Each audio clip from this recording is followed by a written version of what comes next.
We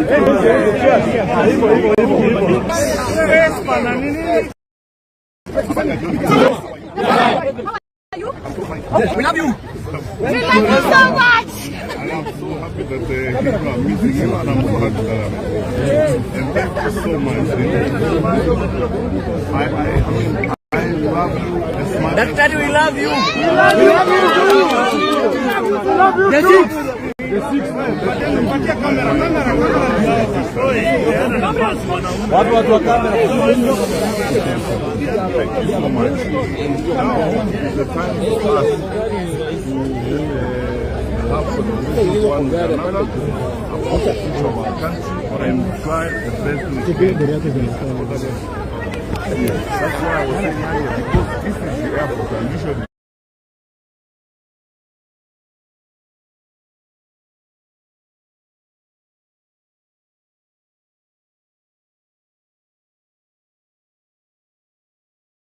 and those who are coming into our country, yes. I want us to organize a meeting. That's why I was looking for you, Angel. I want us to organize a meeting with all of you guys leaders in the next few days so we get together and talk. And now, one thing. I am, of course, doing things themselves, but I think it's happening. That's what I am doing. And when you look at what's happening, we don't have to go through this. We are all one family in our country. However you think, however you play your politics, our country must always be one country, one family, and all of us must find a way of engaging one another. Sometimes it's about the life of our people, it's about the lives of our people, as you have seen this week, the stability and security of our country. The problem we have to know this way. You know, people are suffering, whether they are supporting the party in power or they are supporting the party out of power. The suffering and the challenges are across the board. Is that the reason why we should do everything we can to ensure that now we focus on the survival of our country and we focus on ensuring that we change the lives of our people. As for me, I want to assure you 100%. You can trust me.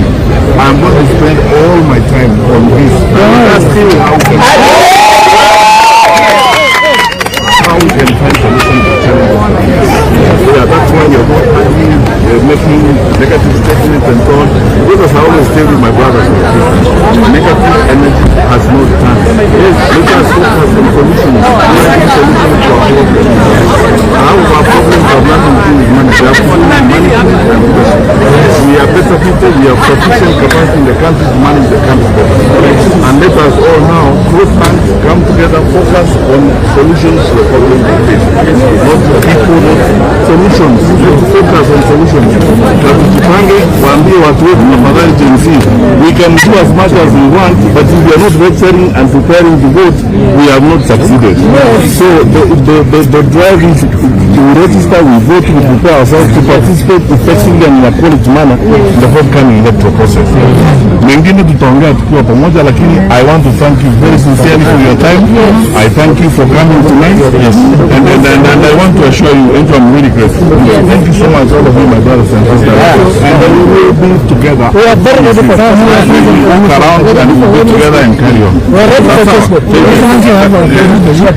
Welcome back.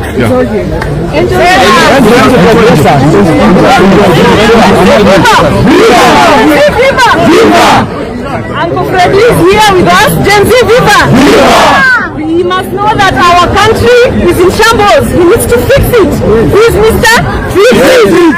Atutengeneze nchi yetu kwa sababu tunaumia kila mahali. Ama ni aje? Serikali wanatuona aje?